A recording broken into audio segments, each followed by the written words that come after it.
भूतिया railway track की सच्ची कहानी, मृत आत्माओं का सफर। यह कहानी पश्चिम बंगाल के एक पुराने और वीरान पड़े रेलवे ट्रैक की है, जिसे लोग मौत का ट्रैक कहते हैं। कहा जाता है कि यहाँ कई साल पहले एक भयानक ट्रेन हादसा हुआ था, जिसमें सैकड़ों लोग मारे गए थे। तब से इस ट्रैक पर आत्माओं का बसेरा है। भयानक हादसा। साल 1984 में कालरात्रि एक्सप्रेस नाम की ट्रेन तेज रफ्तार से गुजर रही थी कि अचानक पटरी टूटने से ट्रेन पलट गई। कई डिब्बे नदी में गिर गए और सैकड़ों लोग मलबे में दबकर मर गए।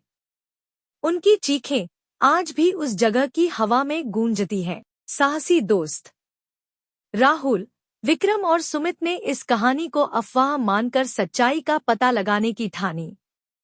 उन्होंने रात में रेलवे ट्रैक पर जाकर अपने कैमरों से वीडियो बनाने का प्लान किया।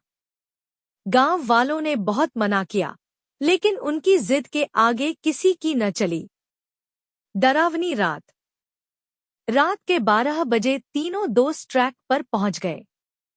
चारों ओर घना अंधेरा और सन्नाटा था। राहुल ने कैमरा चालू किया और ट्रैक पर वीडियो बनाना शुरू किया।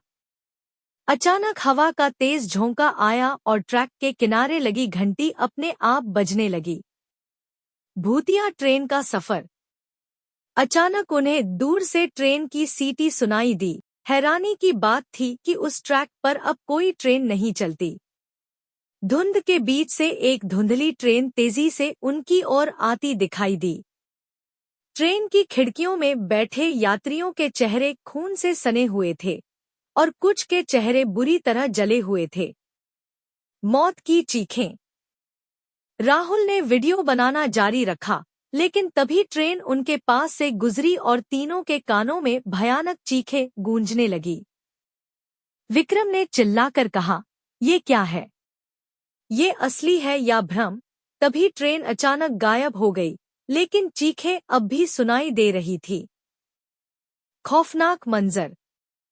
अचानक ट्रैक के किनारे पर एक अधजला आदमी खड़ा था, जिसके शरीर से धुआं निकल रहा था। उसने कर्कश आवाज में कहा, "तुम्हें भी हमारे साथ चलना होगा।" यह सुनते ही सुमित बेहोश हो गया और विक्रम भागने लगा। राहुल ने हिम्मत करके सुमित को उठाया और किसी तरह गांव की ओर भागे। अधमरी हालत में वापसी। अगली सुबह गांव वालों ने उन्हें ट्रैक के पास बेहोशी की हालत में पाया। जब उन्होंने कैमरा देखा, तो उसमें सिर्फ चीखों की आवाज और धुंधली परछाइयां थी। विक्रम ने कुछ दिन बाद आत्महत्या कर ली और राहुल आज भी पागल खाने में है। भूतिया ट्रैक का सच। गांव वालों का कहना है कि जो लोग उस हादसे में मरे थे, उनकी आत्माएं अब भी ट्रेन में सफर करती हैं। जो भी उस ट्रैक पर जाता है, उसे अपनी मौत का सफर तय करना पड़ता है। क्या आप हिम्मत करेंगे उस ट्रैक पर जाने की?